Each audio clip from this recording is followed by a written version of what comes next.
Life പദ്ധതിയിലെ താളം തെറ്റലുകൾ തുടരുന്നു. നിർമ്മാണം ആരംഭിച്ച ഭവന സമുച്ചയങ്ങളിൽ പണി പൂർത്തിയായവ വെറും 6 10 ഭവന സമുച്ചയ പദ്ധതികൾ സർക്കാർ ഉപേക്ഷിക്കുകയും ചെയ്തു. വിവരാവകാശ രേഖകൾ ജനം ടിവിക്ക് ജനം ബ്രേക്കിംഗ്. ഈ വാർത്തയുടെ കൂടുതൽ വിശദാംശങ്ങളുമായി പ്രജിത്ത് മോഹനൻ ചേരുന്നു. പ്രജിത്ത്, ഈ ലൈഫ് ഭവന പദ്ധതിയിൽ നിരവധി അഴിമതി കഥകൾ പുറത്തു വന്നതാണ്.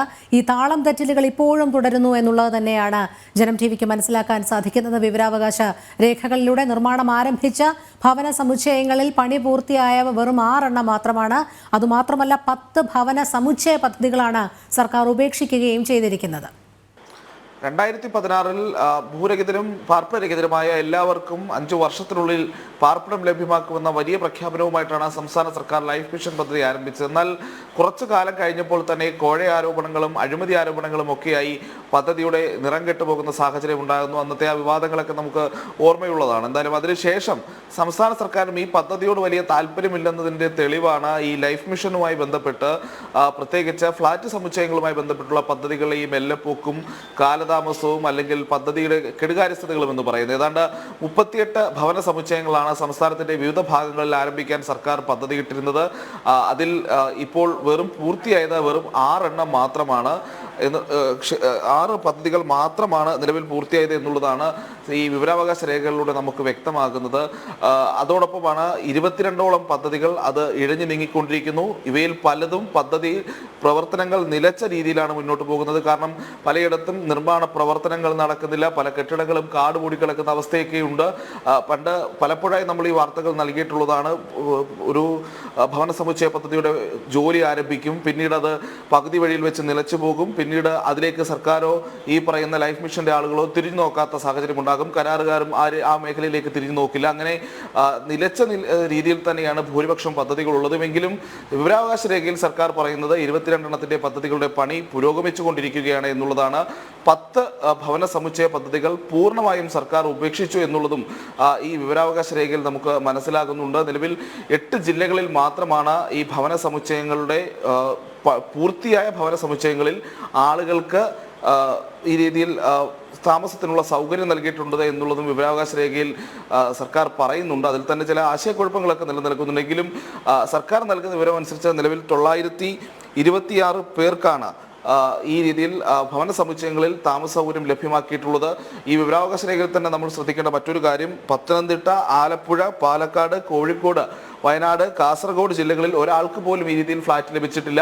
ഈ ഫ്ളാറ്റുകൾ സർക്കാർ പ്രധാനമായും ഉദ്ദേശിച്ചിരുന്നത് ഭൂരഹിതരായിട്ടുള്ള ഭവനരഹിതർക്ക്, അതായത് സ്വന്തമായി സ്ഥലം പോലും ഇല്ലാത്തവർക്ക് വീടുകൾ നിർമ്മിച്ച് നൽകുന്നതിന് വേണ്ടിയിട്ടുള്ള അല്ലെങ്കിൽ ഫ്ളാറ്റുകൾ നിർമ്മിച്ച് നൽകുന്നതായിരുന്നു പദ്ധതി. അപ്പോൾ ഈ ജില്ലകളിലെ ഇത്തരത്തിൽ ഭൂരഹിതരായിട്ടുള്ള ആളുകൾക്ക് സർക്കാർ എന്താണ് ഈ ലൈഫ് മിഷന്റെ ഒരു പോംവഴിയായി സർക്കാർ കാണുന്നത് എന്നുള്ള ചോദ്യം അവിടെ ബാക്കി നിൽക്കുന്നു. പ്രത്യേകിച്ച് ഈ ഉപേക്ഷിച്ച പദ്ധതികൾ, ഒരു പദ്ധതി പോലും നടപ്പിലാക്കാത്ത ജില്ലകൾ എന്നിവയൊക്കെ ഉള്ളത് കൊണ്ട് പ്രത്യേകിച്ച് ഏതാണ്ട് 3 ലക്ഷത്തിൽ നമുക്ക് ലൈഫ് മിഷന്റെ ഒരു കണക്കുകൂട്ടനുസരിച്ച് 3 ലക്ഷത്തോളം ഭൂരഹിതർ സംസ്ഥാനത്തുണ്ട് എന്നുള്ളതാണ്. ആ ആളുകൾക്ക് ലഭ്യമാകേണ്ട ഗുണകരമാകേണ്ട പദ്ധതിയാണ് സർക്കാരിൻ്റെയും ഈ ലൈഫ് മിഷൻ സംവിധാനത്തിൻ്റെയും ഒക്കെ ഈ കെടുകാര്യസ്ഥതയും പിടിപ്പുകേടും കൊണ്ട് നിലവിൽ ഒരു പൂർണ്ണമായും ഒരു പദ്ധതികൾ പാതി വഴിയിൽ പ്രജിത്ത്, നമുക്കറിയാം ഈ ലൈഫ് പദ്ധതിയിൽ അപേക്ഷ നൽകി കാത്തിരിക്കുന്നത് നിരവധി നിർധനരായ കുടുംബങ്ങളാണ്.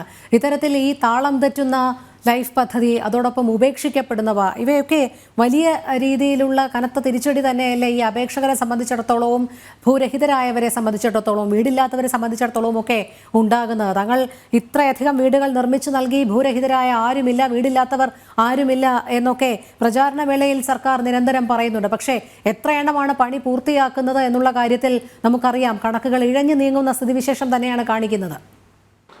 കൃത്യമാണ്. കാരണം ഇപ്പോൾ ചില ജില്ലകളിൽ ഇത്തരത്തിലുള്ള ഭവന സമുച്ചയങ്ങൾ തന്നെ ഇല്ല എന്നുള്ളത് നമ്മൾ മനസ്സിലാക്കേണ്ടതുണ്ട്. പ്രത്യേകിച്ച് സർക്കാർ നൽകിയിരിക്കുന്ന വിവരാവകാശ മറുപടി വെച്ചിട്ട് ഈ വിവിധ ജില്ലകളിൽ എത്ര ഗുണഭോക്താക്കൾക്ക് ഈ രീതിയിൽ ഈ പറയുന്ന 926 പേർക്ക് വീടുകൾ ലഭ്യമായി അല്ലെങ്കിൽ ഫ്ളാറ്റുകൾ ലഭ്യമാക്കി എന്ന് പറയുമ്പോൾ അതിൻ്റെ കണക്ക് സർക്കാർ തരുന്നുണ്ട്.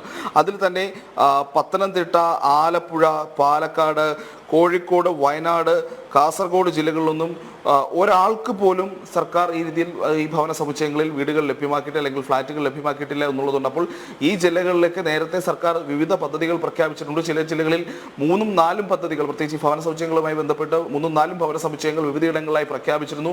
പിന്നീട് ഇവ ഉപേക്ഷിക്കപ്പെടുന്നു, അല്ലെങ്കിൽ ഇവയുടെ ജോലികൾ മുന്നോട്ട് പോകാത്ത സാഹചര്യം ഉണ്ടാകുന്നു.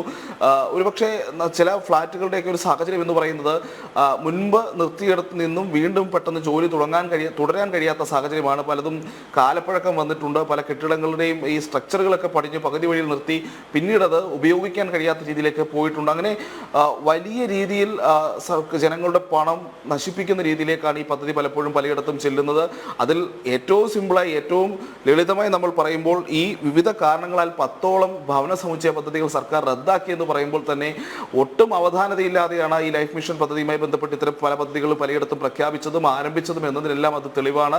38 പദ്ധതികൾ ആരംഭിച്ചിട്ട് അതിൽ 22 ഇപ്പോഴും ജോലികൾ പുരോഗമിക്കുന്നു എന്ന് സർക്കാർ പറയുന്നു. ആകെ പൂർത്തിയായത് 6 മാത്രം. കെടുകാര്യസ്ഥതകൾ വലുതാണ്. ലക്ഷക്കണക്കിന് വരുന്ന ഭൂരഹിതരായിട്ടുള്ള ആളുകൾക്ക് ഉപയോഗപ്പെടേണ്ട ഒരു പദ്ധതിയാണ്.